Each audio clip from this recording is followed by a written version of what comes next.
few weeks ago, we all celebrated a unofficial national holiday, the Super Bowl, and I want to share with you my recipe for one of the dishes that we serve at the Super Bowl parties.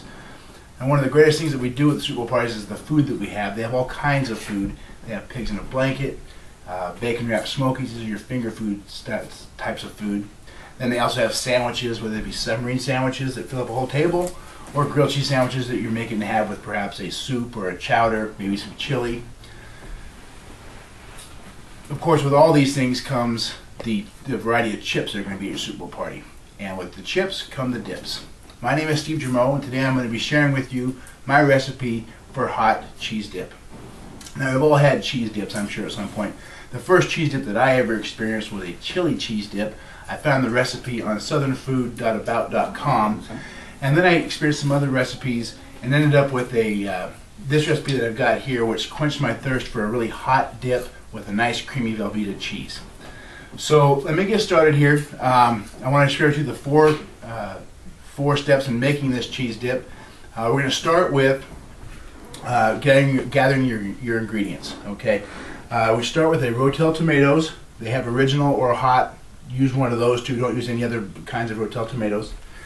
We have diced green chilies. We have Jimmy Dean hot sausage. This is important. You go to the aisle, the meat aisle, and you're finding your sausage. They have all kinds of Jimmy Dean sausage. If you use maple or sage, you're going to really deter the taste of this food because you need to get the hot. Okay. We also have Velveeta cheese, a 32-ounce block of Velveeta cheese. And then once you got your ingredients put together, you need to have all your utensils. You're going to be cooking this in a slow cooker, like a crock pot. You're going to have a frying pan to fry your sausage in. And we'll get to the slow cooker liners here in just a minute. Okay, once you have your ingredients gathered, we're going to start preparing what we need to do. The first step we're going to do is we're going to prepare the sausage. Okay, if you notice here, I've already fried my sausage here. You're going to put it in a frying pan. You're going to chop it up while you're frying it, so it's like nice crumbly. So when it goes into your dip, it's all in a million pieces. Okay. Once you've got that fried, you're going to chop up your Velveeta cheese. Now, this is an important step. Velveeta cheese comes in a big block, fits in here, and it's nice and solid. Looks like this right here, but it's one big long block of cheese. What you want to do is you want to dice it into 1-inch cubes. You're going to do that by slicing about a 1-inch chunk off of there, and then you're going to see it's 1 inch thick.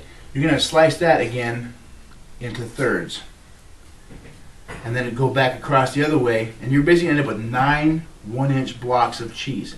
The reason this is important is because as this cheese melts, you want it to melt uniformly, okay? And if you have it in big chunks, it's not going to melt that way. Some spots might actually melt before other spots, and that'll create a problem as the food starts to cook together. So once we get these sliced up into cubes, then our cheese is now done.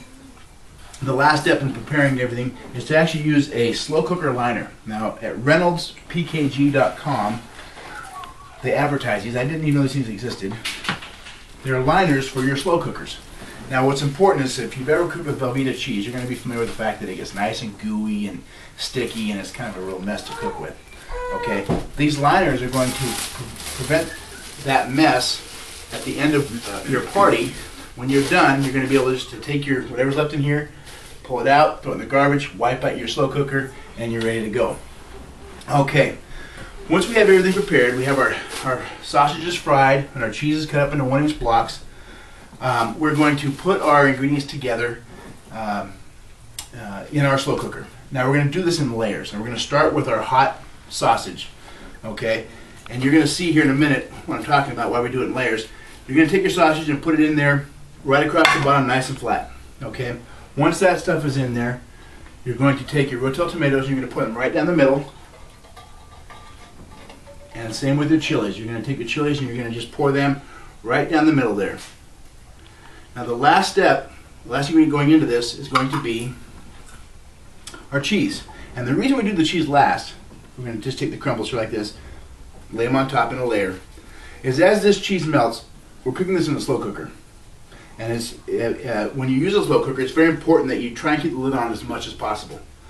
So in order to do that, we cut our cheese into small chunks. We want our cheese to melt in through our ingredients and mix with our ingredients. If we have it on the bottom, it doesn't get a chance to mix, and we have to keep stirring it.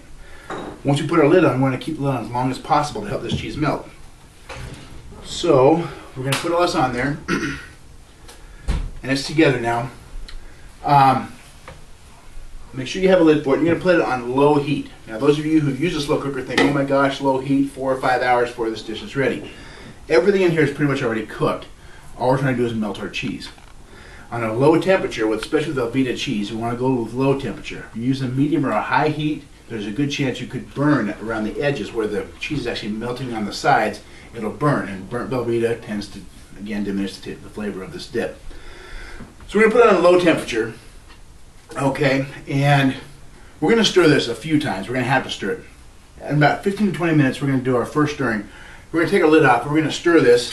You're going to take your spoon and go underneath your sausage and try and fold it up on top. You're going to fold your ingredients together. Not very much stirring, just more or less folding it together. And then put your lid back on, wait another 15-20 minutes, stir it again. Probably going to stir it about 4 times throughout the entire process of cooking our sausage, or cooking our dip.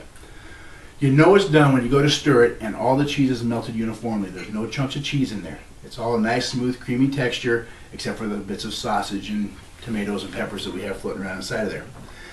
So there you have it, a hot cheese dip to enjoy at any party. Now the steps included, as I said, remember, we get our ingredients together, we prepare those ingredients, we mix them into our slow cooker, and then we cook it until it's nice and creamy. This is a great dish, not just for Super Bowl parties, but for any family gathering. The hot sausages with the green chilies and the melted Velveeta, it makes a great flavor, and it lasts throughout the entire party. Thank you for taking the time to listen.